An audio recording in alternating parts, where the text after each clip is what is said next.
할렐루야. 아멘. 오늘은 9월 둘째 주일입니다. 벌써 9월 둘째 주일이고 다음 주면은 추석 연휴가 되겠네요. 또 오늘은 우리가 우리 꿈꾸는 교회가 개척되어지고 처음 침례식을 거행하는 날입니다. 아주 뜻깊고 귀한 날인데 하나님께서 우리 교회 가운데 또 귀한 일꾼들을 보내주시고 함께 동역자들을 보내주셨는데 이들이 함께 또 주님의 교회를 세우는 일꾼으로 침례 의식을 통해서 오늘 나아갑니다.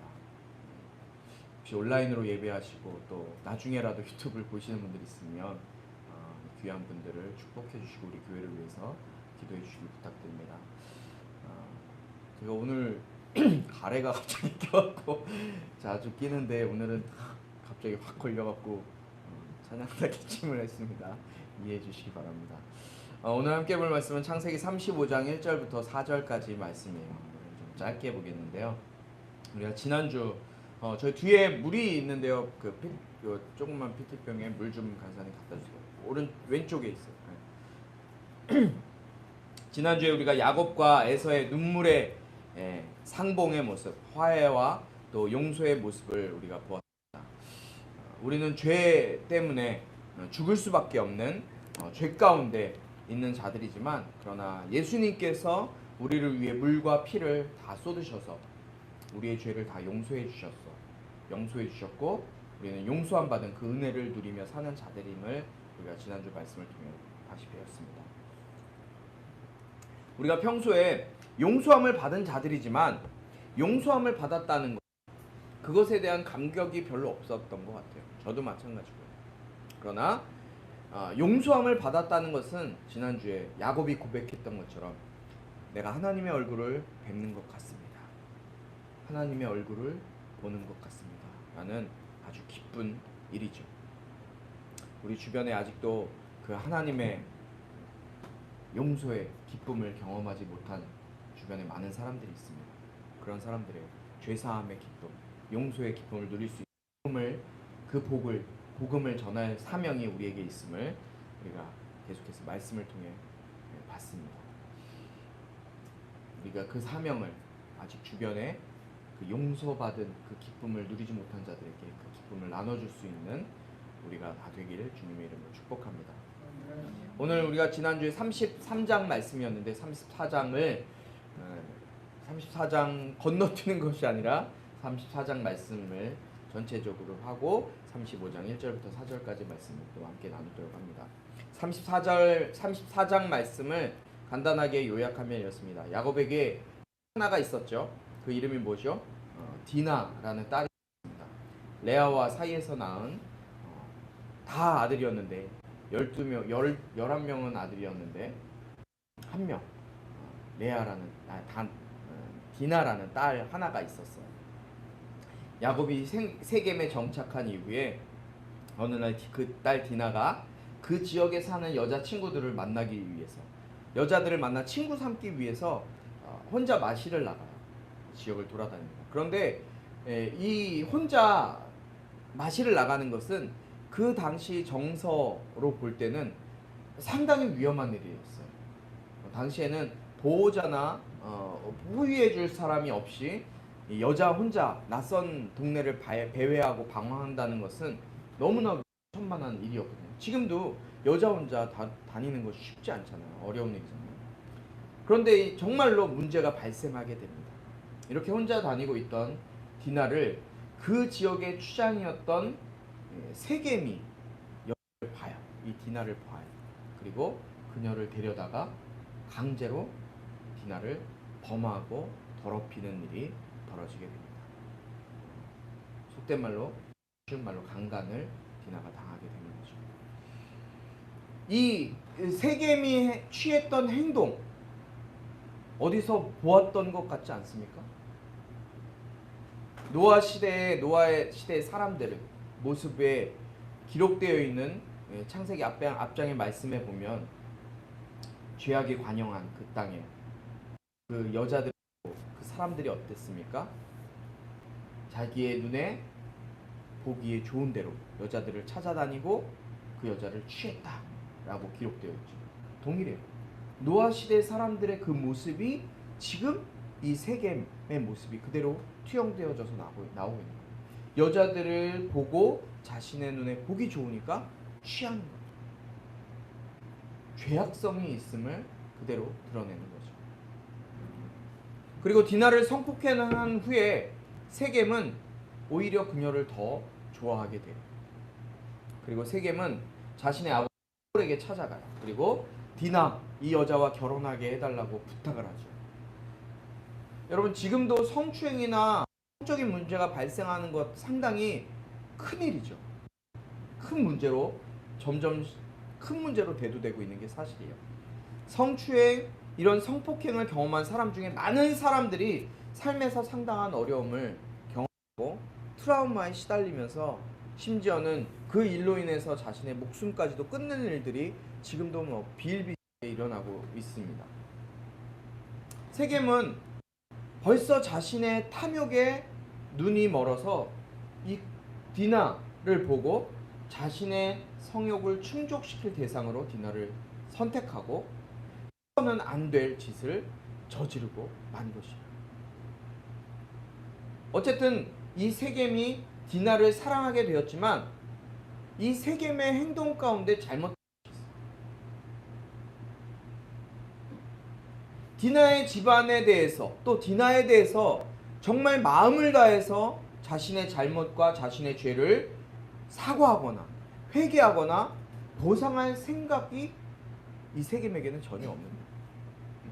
그러니까 먼저 자신의 행동에 대한 반성과 사과가 있어야 했지만 세겜의 모습 속에서는 그러한 모습이 드러나고 있지 않는 거예요. 여러분, 피해자와 그 가족이 가장 바라는 것은 뭘까요? 진심 어린 사과예요. 가해자의 진심 어린 사과가 반드시 있어야 돼요. 우리도 세상을 살다 보면 용서해야 된다. 그리스도인이기 때문에 무조건 용서해야 된다라고 배우지만 우리가 용서해야 될 가장 근본 필요한 필수 불가결한 요소가 무엇일까요? 가해자로부터의 진정한 사과가 있어야 돼요. 그 진정한 사과가 있고 그것에 맞는 용서를 하는 게 맞는 거죠. 세겜은 그 기본적인 진정한 사과의 모습도 보이지 않는 거예요. 피해자와 그 가족이 바라는 것, 바로 진정한 사과였어요. 용서를 구하는 것이었어요. 그러나 세겜은 사과 한마디 없이 디나를 그냥 달라라는 말만 전하고 있어요. 하몰과 세겜은 자신들이 다스리고 있는 그 지역과 야곱의 집안이 서로 이제 딸들을 주고받으면서 결혼하며 함께 살게 되면 얼마나 좋은 일들이 있겠습니까? 라면서 야곱의 집안에게 가서 그렇게 제안을 하죠. 그런데 이 세겜의 제안에 야곱의 아들들이 한 가지 문제를 제기해요. 그 문제가 14절에 나오죠. 뭐라 그럽니까? 저희는 할례 받지 않은 사람에게 저희 누이를 줄 수가 없습니다. 그것은 저희에게 수치가 되는 일입니다. 여러분, 할례는 무엇인가요? 할례가 어떤 의미예요? 하나님께서 수많은 사람들 중에 그 당시에 살았던 그 수많은 사람 중에 하나님께서 너희들은 내 백성이다. 그렇기 때문에 내 백성으로 인정받기 위해서는 난지 8일 만에 할례를 행해라 라고 하나님께서 정해주신 율법이 어떤 모습이었어요? 하나님의 백성으로서의 선민으로서의 정체성을 가지고 있어야 하는 것이 바로 할례였어요. 그런데 볼까요?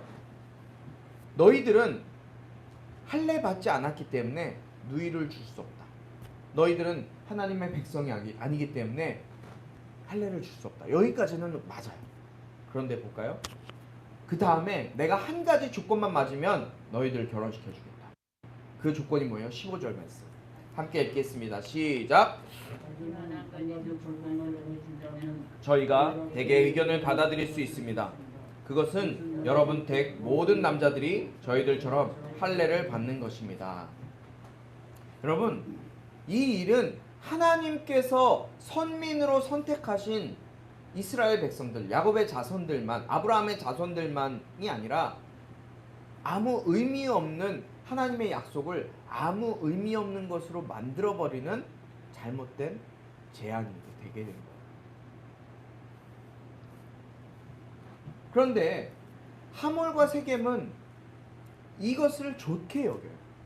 좋게 여겨서 성문으로 가서 사람들에게 이야기합니다. 21절 말씀에 기록되어 있습니다. 함께 읽습니다. 시작. 이 사람들은 우리에게 우호적인 사람들입니다. 그러니 그들이 이 땅에서 살면서 자유롭게 다니게 해줍시다. 이 땅은 그들과 함께 살 만큼 충분히 넓습니다. 우리가 그들의 딸들을 우리의 아내로 삼고 우리의 딸들을 그들에게 줍시다. 좋게 이야기해요.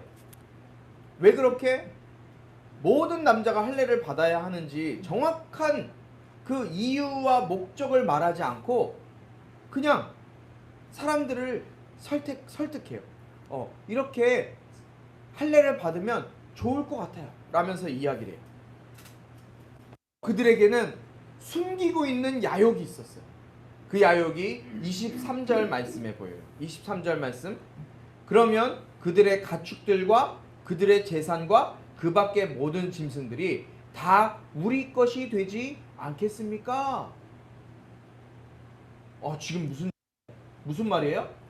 이것들이 다 결국에는 어떻게 된다는 거예요?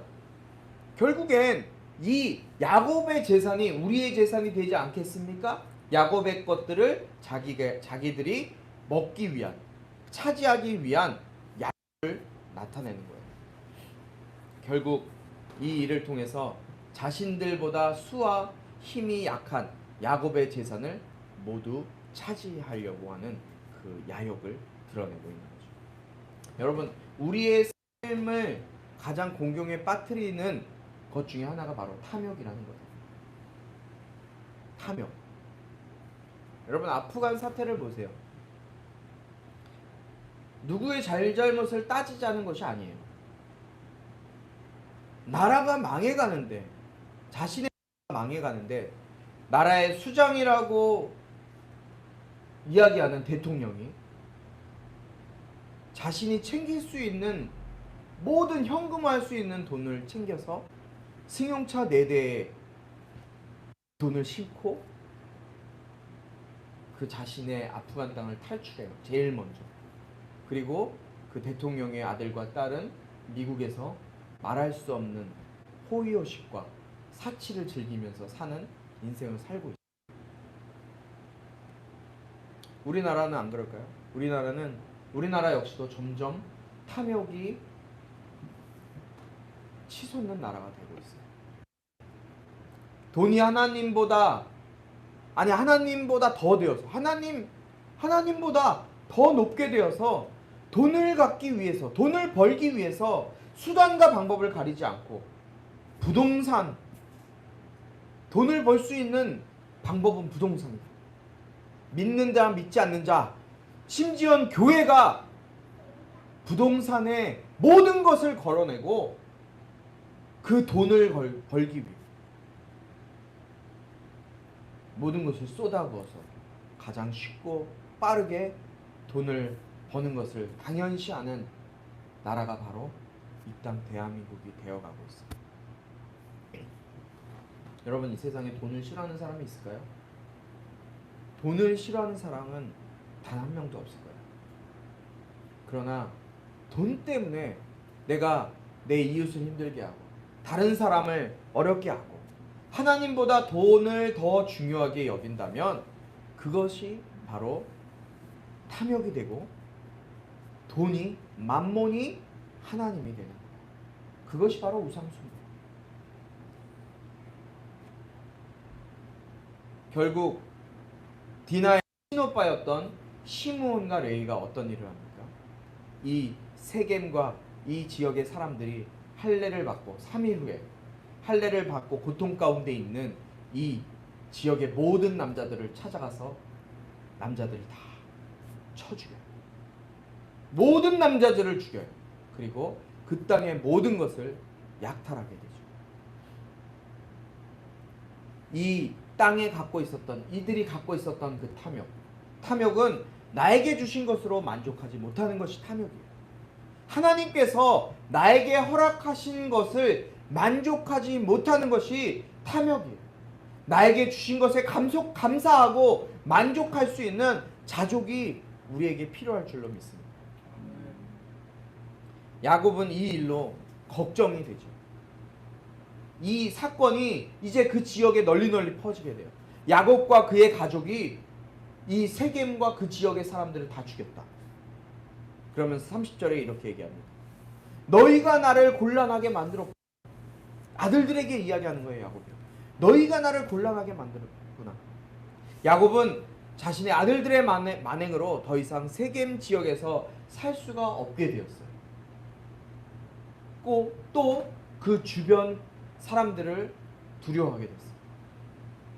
지금 이 야곱과 그의 가족들이 있는 땅은 자신들의 고향이 아니라 세겜 사람들이 머물고 있는 땅이에요. 이방인들이 그 땅에 와서 그 땅의 주인들을 다 쳐 죽인 거예요.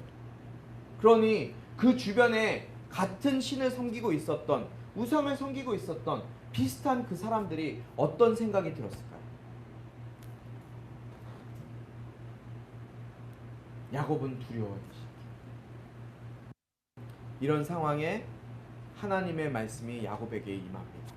35절 말씀에 35장 1장 말씀을 함께 읽어보도록 하겠습니다. 시작. 하나님께서 야곱에게 말씀하셨습니다. 일어나 베델로 올라가서 거기에 머물러라. 그리고 거기에서 내가 내 형 에서에로부터 도망칠 때 내가 나타나셨던 하나님께 제단을 쌓아라. 아멘. 일어나 베델로 올라가 거기에 머물러라. 그리고 가서 과거에 네가 한 그 서원을 기억하면서 그곳에 제단을 쌓아라 라고 명령하세요. 지금 베델이 어떤 곳이었어요? 베델은 야곱이 자신의 형 에서를 피해서 외삼촌 라반의 집으로 도망가는 그 길에 잠시 돌베개를 베고 잠을 잤던 곳이 바로 베델이죠. 그런데 그 베델에서 어떤 일이 있었어요? 하늘에서부터 땅까지 내려온 사닥다리로 하나님의 천사들이 오르락내리락 하는 환상을 보는 곳이에요. 이곳에서 하나님께서 야곱에게 말씀하셨죠. 야곱을 찾아와서 말씀하셨어요. 창세기 28장 이 땅을 너와 내 자손들에게 내가 줄 것이다. 그리고 너와 내 자손을 통해 이 땅의 모든 족속이 복을 받게 될 것이다.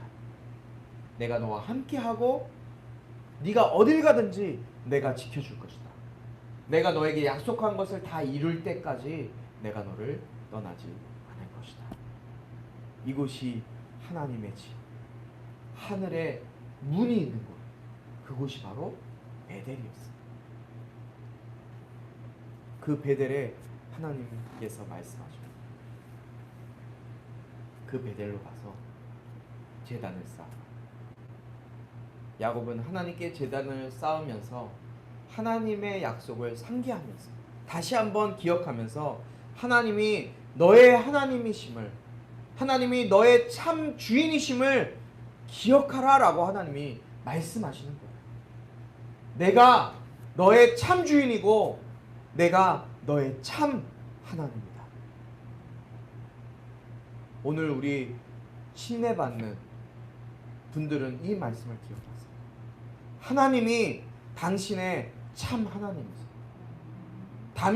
하나님께서 당신의 참 주인이세요.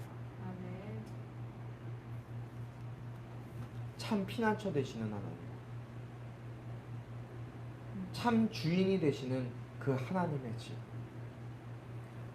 야곱은 베델, 이 하나님의 집으로 가서 하나님께 제단을 쌓기까지, 그 제단을 쌓기 전에 먼저 해야 할 일이 있음을 알고 있었어요. 그 해야 할 일 무엇이었을까요? 베델에 올라가기 전에 온 집안 사람들을 모아놓고 명령을 합니다. 2절 말씀 함께 읽습니다. 시작. 너희 그와 함께 있는 모든 사람들에게 말했습니다. 너희가 지니고 있는 이방 신상들을 없애버리라. 너희 자신을 정결하게 하고 옷을 갈아입으라. 아멘. 첫 번째, 무엇을 먼저 준비해야 됩니까? 하나님의 전에 하나님의 집에 나아가기 앞서서 무엇을 먼저 준비해야 될까요? 첫 번째는 우상을 벗어버리라. 할렐루야. 우상을 벗어버려라. 나는 하나님을 믿기 때문에 나는 우상을 벗지 않아도 됩니다. 2절에 너희가 지니고 있는 이방 신상들을 없애버려라 라고 얘기하고 있습니다.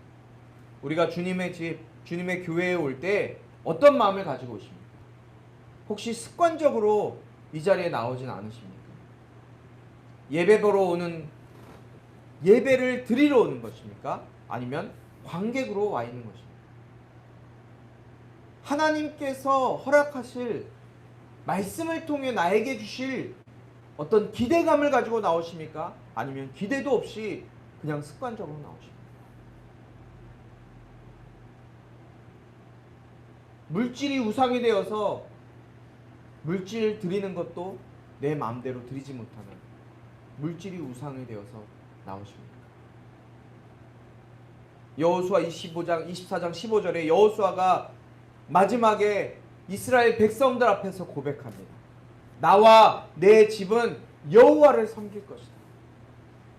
다른 것 섬기는 것이 아니라, 다른 것을 내 눈앞에 두는 것이 아니라, 내 마음에 조금이라도 두는 것이 아니라 나와 내 집은 오직 여호와 하나님만 섬길 것입니다 라고 고백하는 거예요. 여러분, 그 마음으로 주님 앞에 나오시기 바랍니다. 나의 참 주인이시고 나의 하나님이신 그 주님 앞에 우상을 버리는 마음으로 나와서. 두 번째, 자신을 정결케 하고 나아가겠습니다. 자신을 정결케 하고. 야곱은 사람들이 하나님 앞에 서려면 정결해야 함을 잘 알고 있어요. 어떤 정결함일까요? 여기의 정결함은 마음의 정결함을 의미합니다. 예수님께서도 요한복음 4장 23절에 말씀하시죠. 우리가 늘 기록되어 있는 말씀 무엇입니까? 이제 참되게 예배하는 사람들이, 함께 읽을까요? 시작. 이제 참되게 예배하는 사람들이 영과 진리로 아버지께 예배드릴 때가 오는데 지금이 바로 그때다.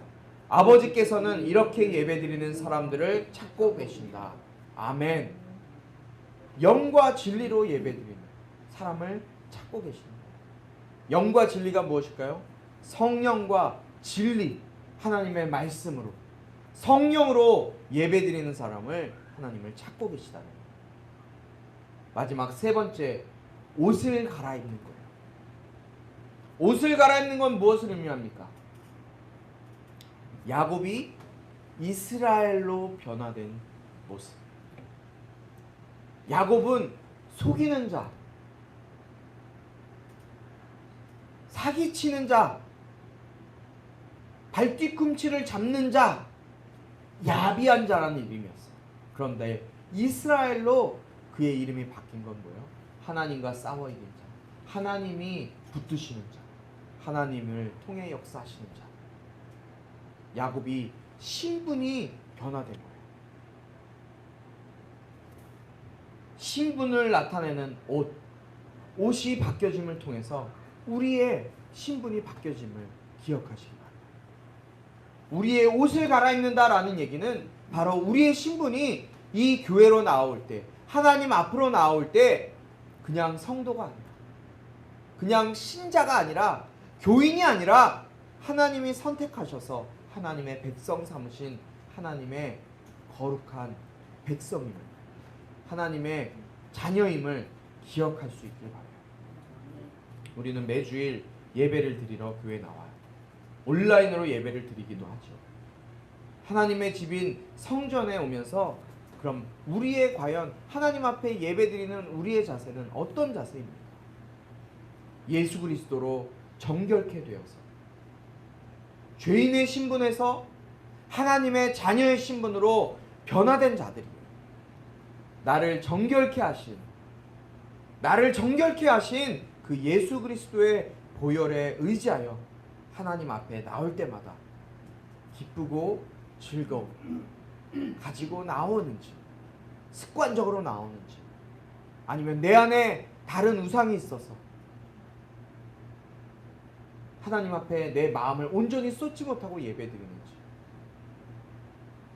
나는 신분이 변화되었는데, 나는 분명히 신분이 변화된 자인데 나에게는 그 감격이 없는지, 한번 이 시간 자신의 신앙을 다시 한번 점검해 보시기 바랍니다. 우상을 벗어버리고 마음을 정결케 하고 예수 그리스도로 거룩한 옷을 입고 감사와 기쁨으로 주 앞에 나와 모두가 주님의 은혜 가운데 매번 드려지는 예배지만 그 예배 가운데 일하시며 역사하시는 그 예수 그리스도의 놀라운 은혜를 마음껏 경험하게 되는 저와 여러분들이 되길 주님의 이름으로 축원합니다. 기도합니다. 하나님 아버지 감사합니다. 오늘도 은혜 부어주시니 감사합니다. 아버지 하나님, 우리가 교회에 나오지만, 예배에 나오지만 때때로 습관적으로 예배 나오고 형식적으로 예배 나올 때가 있습니다. 아버지, 그런 우리들의 외식적이고 정결하지 못하고 우상 숭배하는 우리들의 모습을 주님 불쌍히 여겨주셔서 예배할 때 주님 앞에 진실된 마음으로 새로운 신분을 가지고 정결케 되어서 주님 앞에 나올 수 있도록 인도하여 주시옵소서. 나를 정결케 하신 그 예수 그리스도의 보혈로 우리를 덮어주셔서 기쁨과 감사와 신령과 진정으로 주님 앞에 올바르게 살아있는 예배 올려드리는 우리의 삶이 될 수 있도록 붙드시고 인도하여 주시옵소서. 오늘 또한 침례식이 거행되어집니다. 침례를 통해 나의 죄인된 옛사람을 죽어버리고 예수와 함께 다시금 새로운 인생으로 부활할 때 주님께서 이들의 인생이 복된 인생, 주님과 동행하는 인생, 주님이 붙드시는 인생 살아낼 수 있도록 한 사람 한 사람 붙잡아 주시옵소서. 예수 그리스도의 은혜와 하나님 아버지의 극진하신 사랑과 성령의 감화 감동 치유 회복 세워주심의 은혜가 이 시간 정결케 되어서 우상을 벗어버리고 새로운 신분으로 예수의 보혈로 정결케 되어 주님 앞에 기쁨으로 나오기로 작정하는 모든 심령들 가운데, 북한의 지하교회 성도들과 사랑하는 이 땅 조국 대한민국 가운데 지금부터 영원토록 함께하기를 축원하옵나이다. 아멘.